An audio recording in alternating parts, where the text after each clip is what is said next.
In the eerie city of New Orleans, where the veil between the living and the dead seems to grow thin, there existed a tale that sent shivers down the spines of even the bravest souls, the legend of the Axemen of New Orleans. The moon hung low in the sky, casting an unsettling glow on the crescent city. It was a humid, oppressive night when the story first began to unfold, a night of torment and despair. The streets were wrapped in a heavy silence, except for the distant hum of jazz music drifting from a nearby club, as if it were a desperate attempt to dispel the ominous aura that clung to the city. In the heart of New Orleans, within the dimly lit quarters of the French Quarter, a series of brutal murders began to plague the residents. Victims were struck down with ruthless precision, their lives stolen by the chilling blows of an axe. Panic spread like wildfire, and the city was gripped by fear. The Axeman was a phantom of the night, elusive and relentless. He struck without warning, leaving behind a trail of blood-soaked nightmares. The city was in turmoil, its inhabitants locking themselves indoors, dreading the sound of the axe that might come crashing through their doors. The police were baffled, unable to decipher the enigma that was the Axeman. His motives remained a mystery, and his victims seemingly chosen at random. But there was one thing that sent shivers down their spines, the eerie note that the Axeman left at each crime scene. "I am but a humble musician," the note read, "who has come to your city to play beautiful jazz music. Play jazz, and you shall be spared. Neglect it, and I will visit you with my terrible axe." Desperation hung heavy in the air, and New Orleans came alive with the haunting melodies of jazz. Night after night, jazz bands played in every corner, their notes a desperate plea for mercy. The city had become a cacophony of saxophones and pianos, a desperate attempt to appease the Axeman's insatiable appetite for music. But the nightmare continued. The Axeman's reign of terror persisted, and his identity remained hidden, as elusive as a ghostly specter. The people of New Orleans lived in constant fear, their dreams haunted by the chilling sound of an approaching axe. Then, one fateful night, as the moon once again hung low in the sky, the city was plunged into darkness. A power outage swept across New Orleans, and the jazz music fell silent. It was on this night that the Axeman returned, his malevolent presence felt by all. The streets echoed with the ominous creak of a door being forced open, and the sound of heavy footsteps filled the air. The Axeman had come to claim his next victim. The city held its breath, knowing that the nightmare was far from over. As the legend of the Axeman of New Orleans lives on, it serves as a chilling reminder that in the darkest corners of humanity, true terror can take on many forms, leaving behind a trail of perplexity and burstiness in its wake, a nightmare that refuses to be forgotten. The Axeman of New Orleans, a tale of horror that continues to haunt the city to this day. In the dimly lit streets of Los Angeles, a city known for its glitz and glamour, there lurked a sinister tale that sent shivers down the spines of those who dared to delve into its dark history. It was a story whispered in hushed tones, a tale of terror known as the Black Dahlia murder. The legend began in the late 1940s when a shadowy figure haunted the outskirts of the city, a malevolent presence that would forever stain the city of angels. It all started on a gloomy night when the moon was obscured by thick clouds, casting eerie shadows on the empty streets of Hollywood. A struggling actress named Sarah had just moved to the city, chasing the elusive dream of stardom. She was drawn to the mystique of Hollywood, unaware of the horrors that awaited her. Sarah had rented a small apartment in a decaying building, its hallways echoing with the whispers of its tormented past. One evening, as Sarah was returning home from yet another unsuccessful audition, she heard a faint, mournful wail echoing through the corridors. The sound was haunting, like a siren's call, leading her deeper into the heart of darkness. She followed it, compelled by an unseen force. The trail of the wail led her to an abandoned basement, where an old, tattered poster of a forgotten starlet adorned the peeling walls. The room seemed to pulse with malevolence, and Sarah's heart raced as she felt an icy hand brush against her neck. In the flickering light of a single, dim bulb, Sarah saw a grotesque sight. The walls were covered in grotesque, macabre paintings, each one depicting a different stage of a gruesome murder. In the center of the room lay a life-sized, pitch-black mannequin, its features distorted into a grotesque grin. Suddenly, a voice whispered from the darkness, chilling her to the bone. "Join me, Sarah, and become immortal," it hissed, as the room seemed to close in around her. Terrified, Sarah turned to flee, but the door slammed shut with a deafening thud. Panic gripped her as she realized she was trapped with the nightmarish figure. The mannequin began to move, its inky form contorting and elongating, its limbs stretching like tendrils of darkness.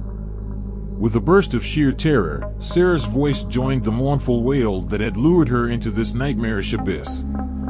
As the mannequin enveloped her, her scream was silenced forever, becoming one with the haunting cries that echoed through the decades.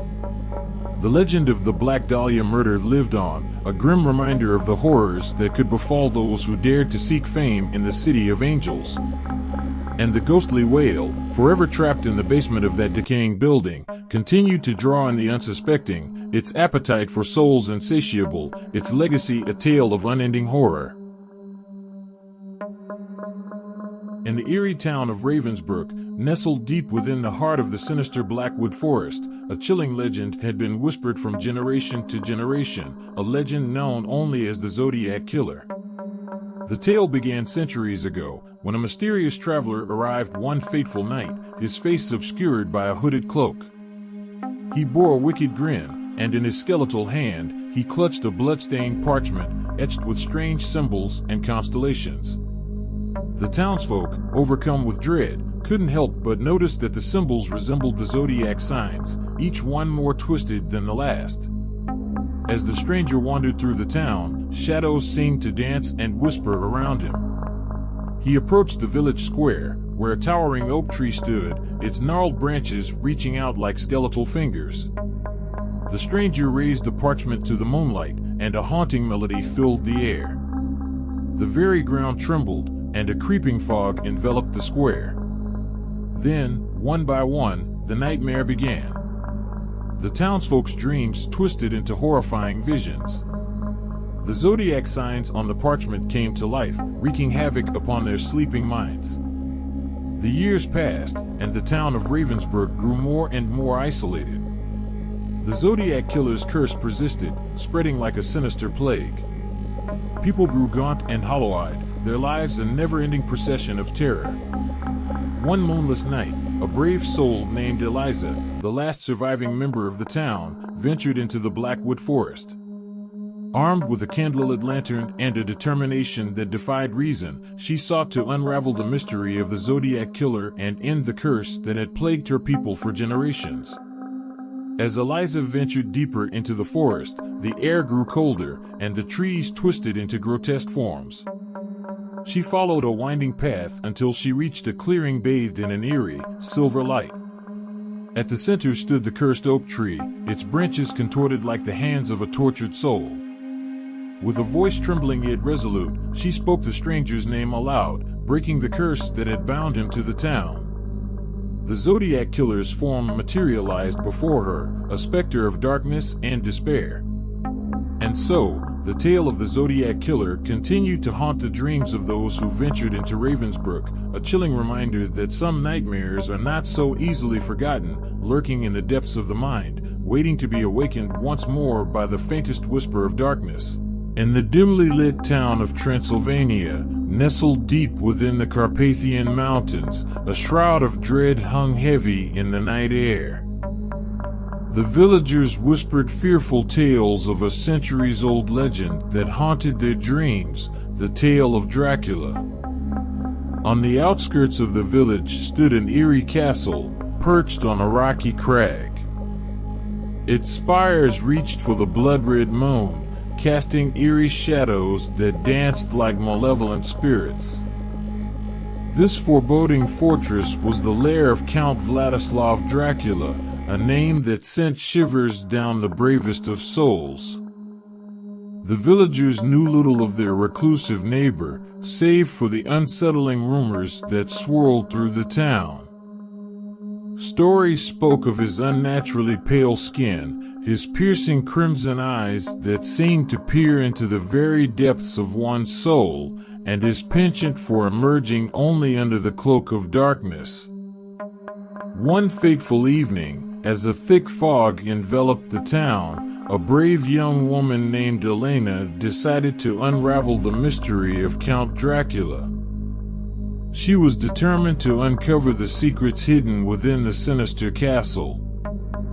Elena's footsteps echoed through the long, twisting corridors, her lantern casting eerie glows upon the ancient tapestries depicting long-forgotten battles and the faces of long-dead nobles. She ventured deeper into the heart of the castle, guided by a haunting lullaby that seemed to emanate from the walls themselves. Suddenly, she stumbled upon a chamber filled with coffins. In the center of the room, she saw Count Dracula, his gaunt figure wrapped in a crimson-lined cloak. He was entranced by a haunting melody, playing a grand piano that had not been touched by human hands for centuries. Elena's heart pounded in her chest as she watched him. His fingers danced upon the keys with an otherworldly grace, producing a melody that stirred both terror and fascination within her. She was drawn to him, unable to break free from the enchanting spell he cast. The Count turned, his blood-red eyes locking onto Elena's. A sardonic smile curled his lips as he beckoned her closer, his voice dripping with the essence of centuries-old secrets. "Welcome to my realm, dear Elena," he whispered, his voice as seductive as it was chilling. As the night wore on, Elena found herself ensnared in Dracula's web, unable to escape the allure of the ancient vampire. The legend of Dracula would continue to haunt the villagers of Transylvania, a tale of horror and despair that would echo through the ages, a testament to the enduring power of darkness and the allure of the unknown. Stay tuned for more spine-tingling tales.